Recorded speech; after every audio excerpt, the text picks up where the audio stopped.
Paul Stone with the Crux. I'm glad you're here. I love the topic today. We're going to talk about things human nature, which is great because we're all human and we do live in nature. Even if you're surrounded by drywall or glass, it's still nature.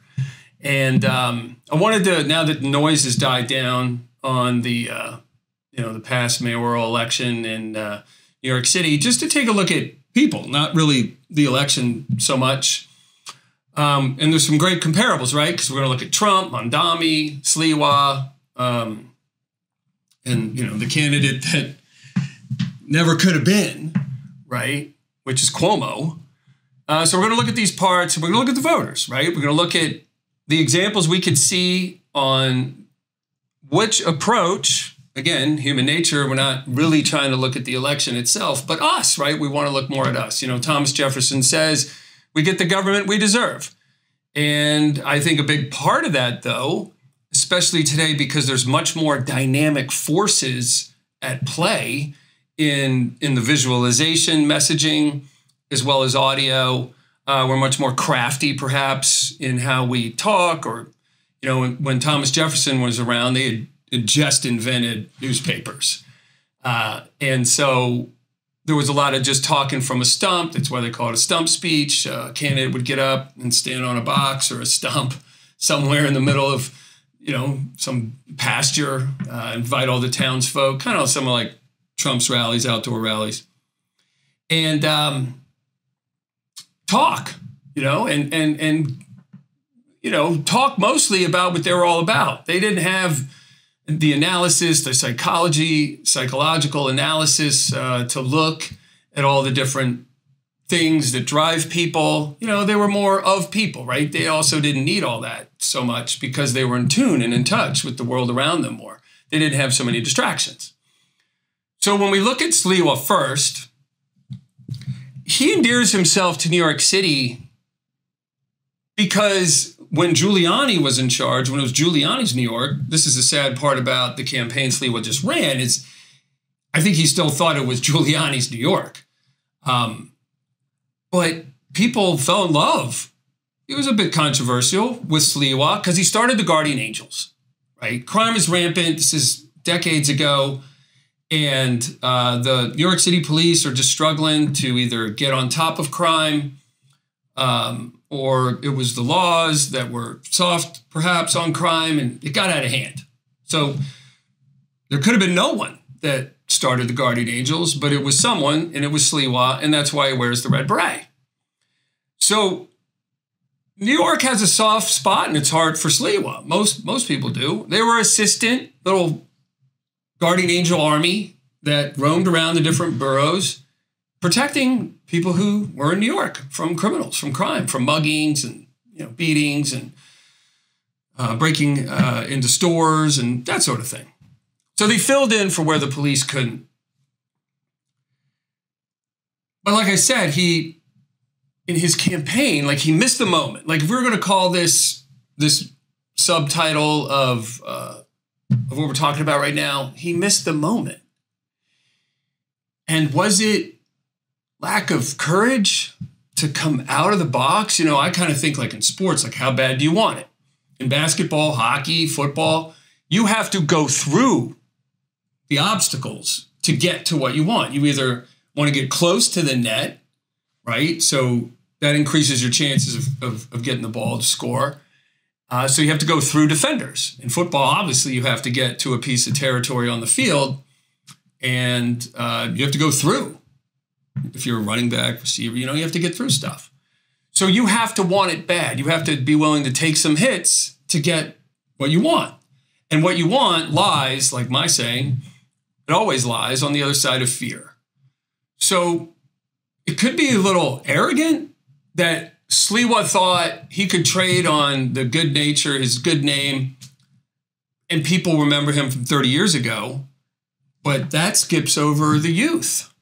When we quickly look at Mamdani, it wasn't his policy, really, in my opinion, that won him the election. It was his performance. And you could say, well, he's younger, so it was easier for him. Then, okay, but if Sliwa's not going to do what it takes to win, because all the rational, clear thinkers, groundedness people in New York City missed their shot because their candidate that represented those ideals didn't go the distance.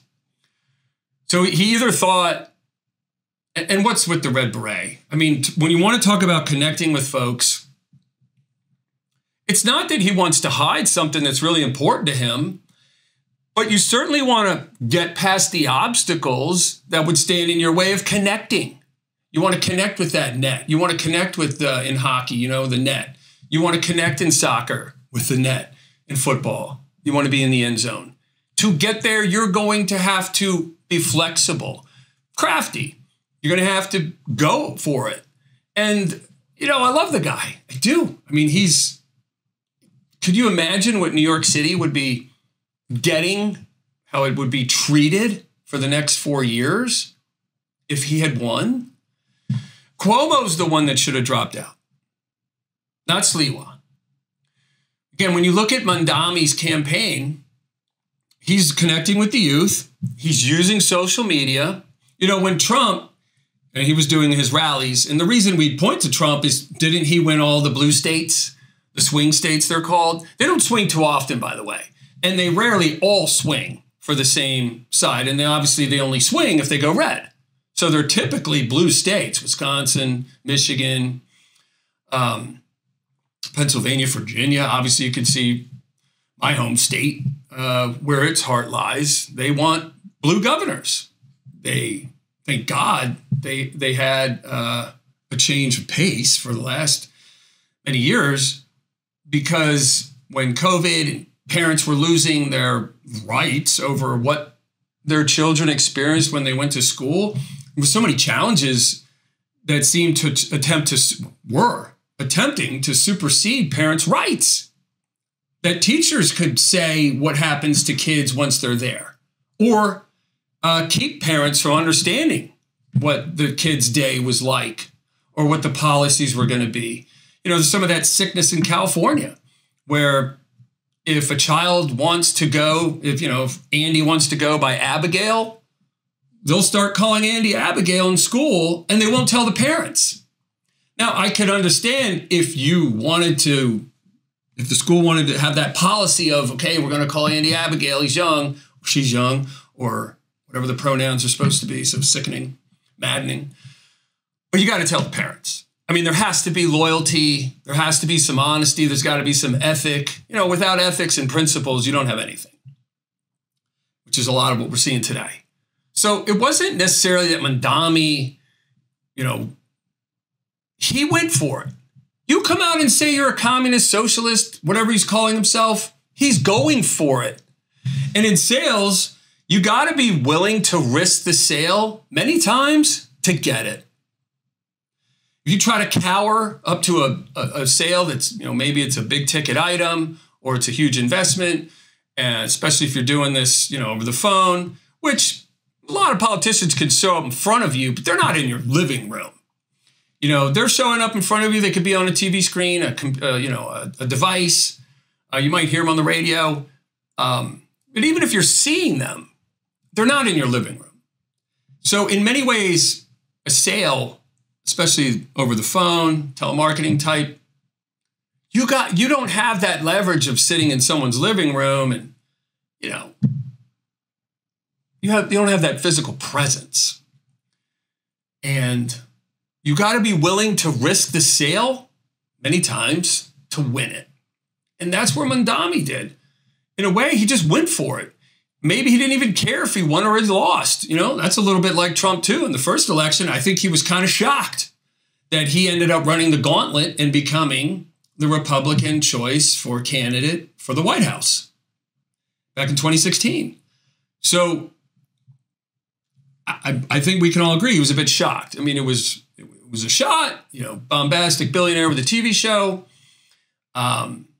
many dramatic episodes in the news and, in his personal life, marriages and businesses, casinos. So when you look at Sliwa, was clean. Like he started wearing the red berets, the guardian angels. He's protecting New York literally with his own person and organizes a movement to go do that. Trump never had any of that. Trump had some comments where maybe he was a Democrat back long ago. He supported both parties. But when he came out and said, this is important to me, his message, it's believable, right? And that's where you want to listen to tonality. You want to listen to how people are saying something. You know, I could fake a British accent for however long, 20, 30 seconds, and eventually it'd probably start to sound like I'm from Australia. And then I'm just going to stop. That's why one of my favorite movies of all time is Snatch. Brad Pitt playing this British gypsy. I mean, his accent was insane, and he held it all the way through. And that's what's very special about, you know, his capabilities and the level to the degree that he's a supreme actor is to truly embody the character. And Trump was just himself. Like, he didn't have to put on airs anymore. He didn't really have to. I mean, he flaunted the jet and certain things, but coming down the staircase with his beautiful wife. But he just ran as himself. The rallies, you see how these huge crowds. Mamdani ran as himself. That's what he believes. He just went for it. He could have lost. You know, you think about it, obviously 20, 30, 40 years ago, that message wouldn't have picked up no steam. No one would have backed that message financially. No one in this country would have really wanted to hear that. Certainly no segment of a population that would actually carry you to victory. And so when you look at Sliwa, Cuomo, it was wrong to ever back him. That's just more injury to New Yorkers. His policies during COVID laid at his feet, fair or unfair, tens of millions, right, are dead due to his either failed policy or neglect or arrogance, whatever it was, you lay that at his feet. How could anyone ever run him again? And now, of course, we're all into second, third, 15th chances in life, but where's the evidence of what he was doing to make New Yorkers feel better about him in the years preceding him running? I didn't see anything. He never copped to, you know, taking some responsibility for those deaths that ought not to have happened in most people's opinions in New York during COVID with, the retirement communities, old people, people's grandparents, great-grandparents that might still be here today, many of them. So if you're, this is where politicians truly don't get it. This is why Mamdani won. He reached out to the people. He made people feel seen and heard. And even if his policies don't make any sense and people actually don't even believe that they'll work, because where has it ever worked? We have so many examples of socialism not working. We don't have any of it working. When you look at socialism like in Europe, just understand for a second, when they, especially during the French Revolution, and they just executed the nobility. But prior to that and post that, you're looking at the people saying, enough. We're not going to have these monarchies anymore. We're not going to be run by the power just being passed down to family, second cousins, brothers, sisters, incest, all that stuff. They're just not going to do that anymore. And they threw a revolt. And so when you break the wealth out of the monarchy and want that to be funneled out to the people, socialism kind of engineers that. You're engineering the wealth transfer from monarchies to the people. And so you set up agencies and so on. And, obviously they don't invent as much as America does. They don't create as much as America does. They're good for music, certainly, and great comedy. And I'm not putting anyone down. I'm just talking about if we stack up what America has been able to contribute to the world versus the rest of the world, including Europe, it's not even close. It's not even close. I mean, the world would be speaking German if it weren't for America's contributions. So when we look at freedom and the ability to just move around in a democracy, socialism was an improvement for European nations as they left the monarchy. So, but we can see that certainly in America or just in Europe, when socialism is the policy, you squelch out a lot of creativity. You squelch out a lot of, it's kind of a fear-based system. It's like, well, we want everyone to have health care. I understand. Lovely. You can't afford it. Life on Earth isn't fair. Nowhere does it say that. Certainly not on your birth certificate. Welcome to a fair planet. It doesn't say that. It's very unfair. Oh my God. Very unfair. You got to keep muddling through, right? Life kicks you, you drop, And if you don't get back up, then that's where you lay, right? And it's always pretty much uphill in not the greatest weather. That's life's journey. Uphill, not the greatest weather. And every step you take, you've kind of been there for the first time. You've never been there before. So there's no real dress rehearsals for any of this. And the parenting, man, you know what I mean? I'm kind of finding out, and I studied the heck out of trying to raise kids. I'm seeing all my flaws now. My son, he's 21, and he's letting me know. His life mirrors back to me where I messed up. And obviously there were two parents, but I'm just going to talk about me. And it's tough. I'm choking down a lot of pain right now. So life's not fair. With things I wish I had done differently or not done. Man, you learn on the job. That's what life is. So when we look at what Mamdani was offering people, I think people are smart enough to understand those policies aren't going to work. But how was he saying what he said? How was he saying it? And where was he saying it? He was recognizing in today's 2025, most people are going to get influenced by social media and things they see online. They're not going to check in, to the prime news at 7 p.m. to get spoon-fed what they're supposed to think about things anymore. They have access to it instantly. It pops up on the screen. There's alerts, notifications. Where was Sliwa with that?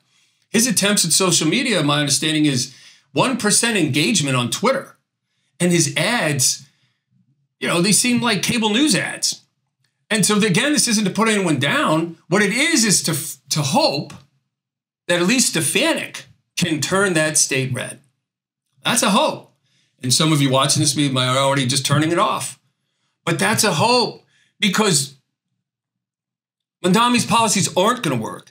There's two parts to this thing in leadership, right? The message has to connect with the people. They have to feel seen, valued. One of my favorite shows, Bosch, it's on Prime. LA Cop, gritty show, 7 seasons. Just love that show. Just actually rewatched it recently. One of his lines is everyone matters or no one does. I love that. Everyone matters or no one does. And so if you're a politician, everyone matters in the way that you have to connect with them. If they're going to give you their time, you're going to make the effort. That's number one. You aren't going to win anything. And that's one thing, obviously the torpedoes Biden's reelection shot is his health. He couldn't connect anymore. People couldn't believe in him carrying another 4 years as a ghost in the White House, like he would even live through the 4 years. They have to usher him out and put him in an old folks home, which is pretty much the situation he's in right now. He's just gone. So he lost the ability to even the fundamental ability for anyone to connect with him once the debate happened. And how he won, and Mamdani must have looked at this too. How did Biden beat Trump when Trump was up for re-election? He caused a revolt. We kind of revolted. Well, I didn't. I mean, a big part of the country, it's crazy. How does he get 80 million votes, right? I saw this thing on Insta the other day. Biden gets 80 million votes. Obama got 4, almost 4/5 of that. It's crazy. But when you look, questions about the election, but when you look, right, he ran from his basement. He didn't even have to go campaigning. He just let it be a revolt.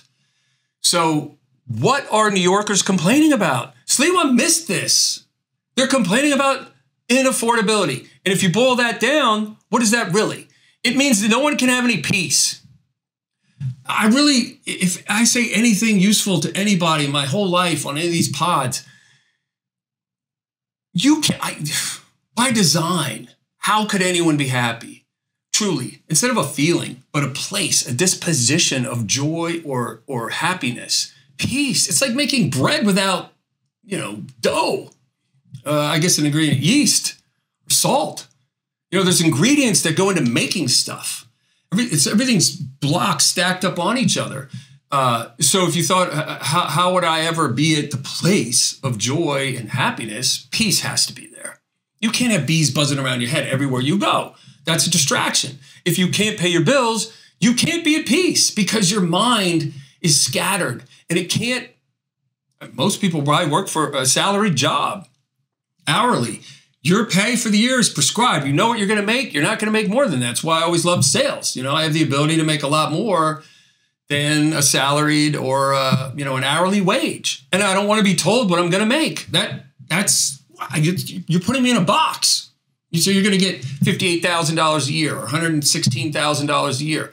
And according to some sales jobs, there's metrics you can hit. Maybe you get $135,000 for the year, whatever. But I don't want to be put in a box. And I understand most people end up in a box which is fine. If the government wasn't printing money, your pay would be more than you need. We have thousands of years of that proof, right? And it's certainly in our country, when we came into the Industrial Revolution, America really got going. You could see your wages grew faster than the cost of living. And I don't want to make this an econ lesson, but that is at the crux of why people are not at peace. So Mamdani could have said he was going to give everyone Cadillacs, and they still would have voted for him. It's how he said it. It was genuine. And this is what Sliwa missed. And this is what Cuomo will never have again, unless he actually starts working at soup kitchens, laying pipe, helping farmers. I don't know, doing actual giving sweat equity back to the state of New York. Ever want to think of him as someone who's willing to be considered redeemed in their eyes. And you want to skip over that? That's why you lost, Cuomo. You're a loser because you really didn't show that you care about New Yorkers. You showed that you cared about yourself.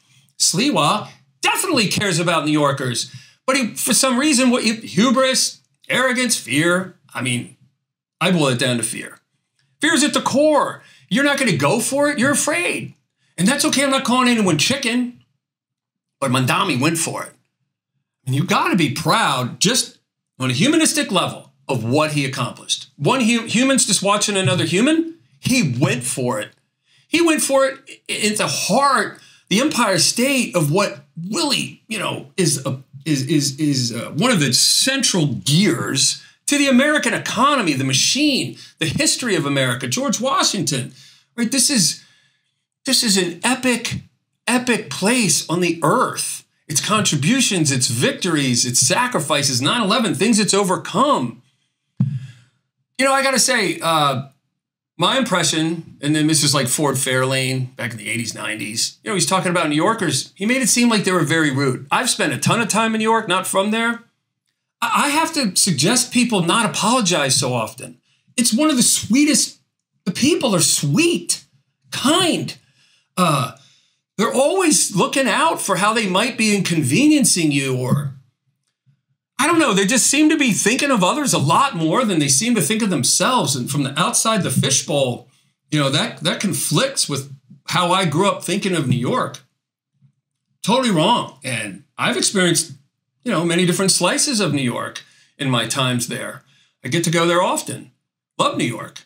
So for someone to run on that message, which is antithetical to the roots of New York and New Yorkers, it's about inventing, it's about roll up your sleeves, it's about working 12-hour days, it's about Wall Street, it's about creativity, it's about marketing, it's about inventing, it's about coming up with stuff that doesn't exist yet.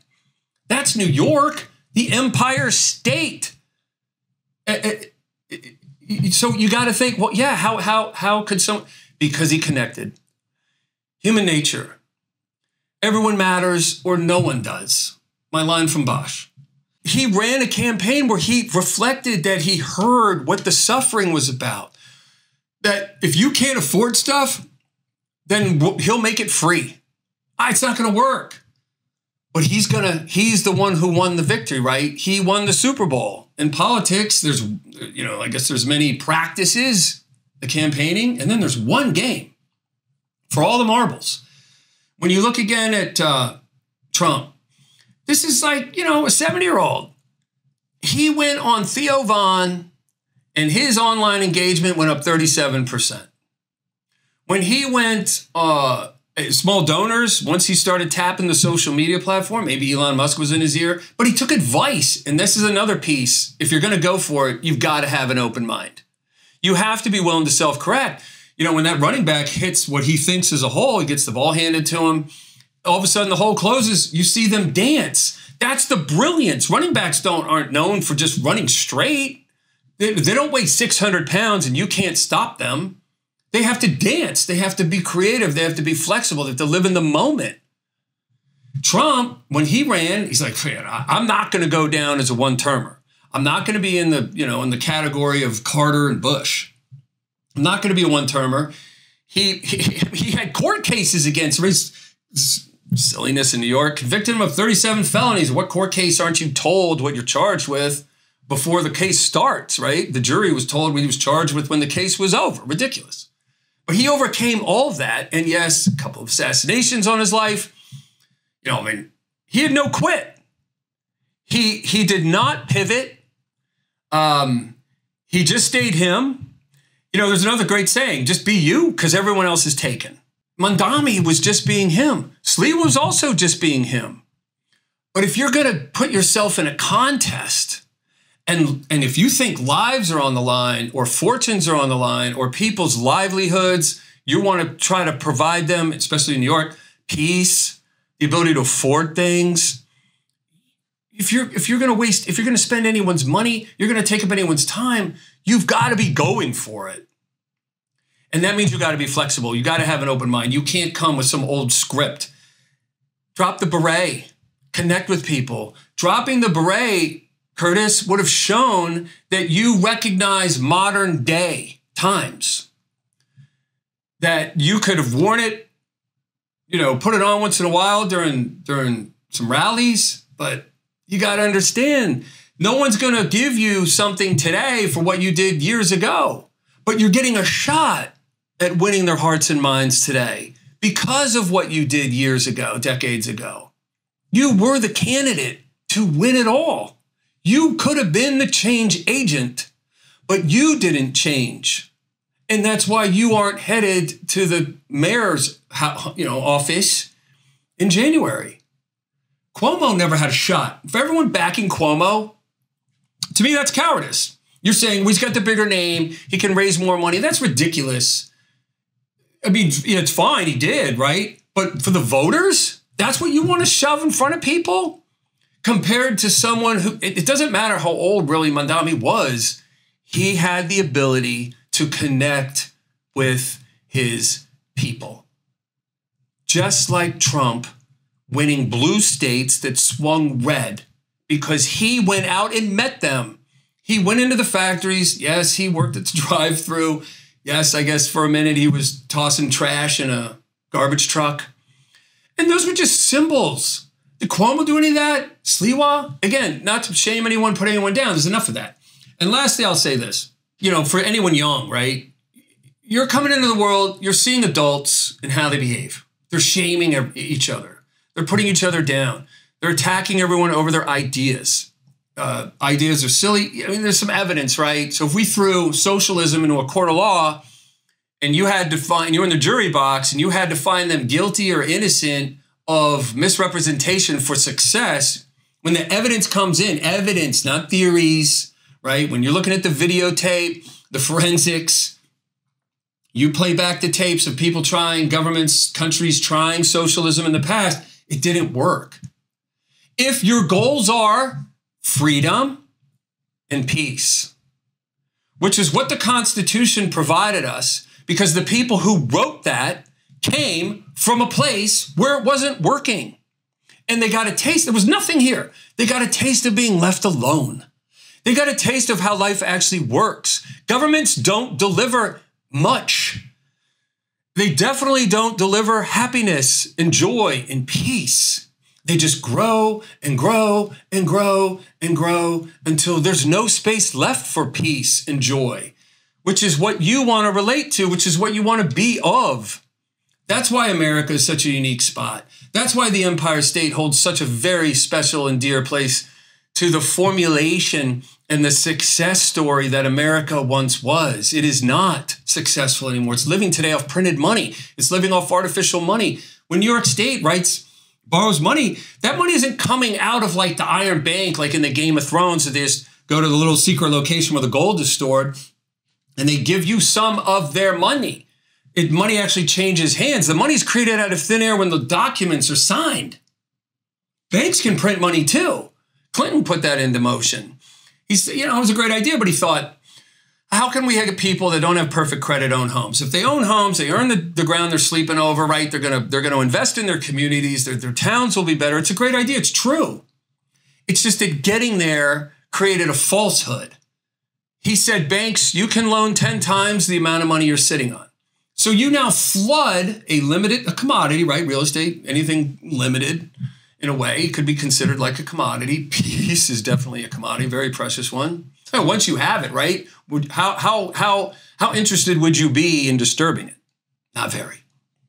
So that's what's unique about America.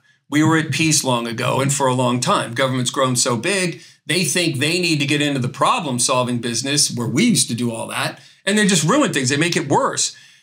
New Yorkers are suffering because of the policies of your government, and you just elected a mayor, which isn't the governor, but a mayor of a city that's going to attempt to try to wag the governor into policies that are socialist and communist. Free, we know what free is worth.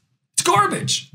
You know, you'll pay $1. Like I've been to Central Park, right? They have fountains. I see people paying $2 for a bottle of water from, generic, it's not anything special, rather than drink from the fountain. Who trusts those rusty pipes? Free has no value, right? Kindness can be free, and that has immense value. But when you're talking about a policy, a product, you're going to give away a product, kids, daycare, buses, free, you're just going to destroy the value of that product. So, and we all know that. My hope is that Elise Stefanik, who's perfectly situated, can carry the tune, reach the people, make sure everyone feels that regardless of their beliefs may be differing from hers, that everyone matters or no one does. We got to look at ourselves too. We can see ourselves in these candidates running. Are there things in our life? This is what I'll wrap up with. Are there things in our life that we've made mistakes, like me as a dad, that we need to own? Cuomo didn't own those mistakes, so he didn't even come close. It was a desperation play. Anyone who voted for him was I can't relate to someone wearing a red beret. Certainly don't relate to someone who's running on the policy of socialism and communism. So Cuomo had a shot, had in the years before the election, he had done things to redeem himself. So where in our own lives are we skipping past some currency that we owe to pay to somebody? And Sliwa, he's an example to us where maybe we think we're entitled or we're going to coast into something because of things we did long ago. But we got to live in the moment, right? We know what anxiety delivers for us. When we live in the future, we live in the past. I've heard of saying once it was, I'm hopeful about the past and afraid of the future, something like that. It means like your hope in the past was different, but it was written. People have memories of whatever those past moments were, where maybe you injured someone. It may have been unintentional. I mean, we're not perfect. The planet sits 32 degrees off its center. There's north and true north. True north is 32 degrees off center. And thank God for that, because that causes the weather to be different. Otherwise, it would just be bands of the same weather all around the planet all the time. We would pretty much all probably just live within, 1,500, 1,200 miles of the equator. It'd be it just wouldn't have the diversity, the planet, if it wasn't knocked off its axis by 32 degrees. So look at that, right? Sliwa can't have what he wants because he lacked the courage to go for it. And he didn't have an open mind to tap in with what people actually would have wanted to vote for him. He didn't give. He wasn't a giver. Cuomo didn't redeem himself. And Mamdani went for it. You boil that down, how do we take that into our lives, right? So connection, honesty, humility, reaching people. He obviously told people what they want to hear in his policies. I'm going to alleviate your financial pain. His methods aren't going to do that. The solution is not going to ever come from the government unless their solution is to literally end themselves. That would be the solution. It is disgusting for them to consider that we are incapable and life, look out your window. Where does life need the government to function? The rain, the sun, oxygen, all giving and taking from each other, all the different parts to the universe. There is no need for a government to make life deliver to itself peace, joy, and happiness. There is no government need for that to be created, and no government will ever create that. We created that when we were left alone, we washed up on the shores in the colony states. And yes, our history is scarred with disgusting examples of how we treated Indians and just on and on and on. We're not going to open the door that wide. We're just going to look that when people are left alone, they're at peace. You can certainly look at the Indians, that they were left alone and they're at peace. Even they fought wars, they dealt with sicknesses and droughts and, stuff, challenges. That's everywhere. It's why it doesn't say, welcome to a fair planet on your birth certificate. But taking this into ourselves, how can that election mirror back to us things that we want to look at so that we can have the things in life that we want? We can feel victorious. It isn't about pushing and shoving. It's about connection. Thank you for listening.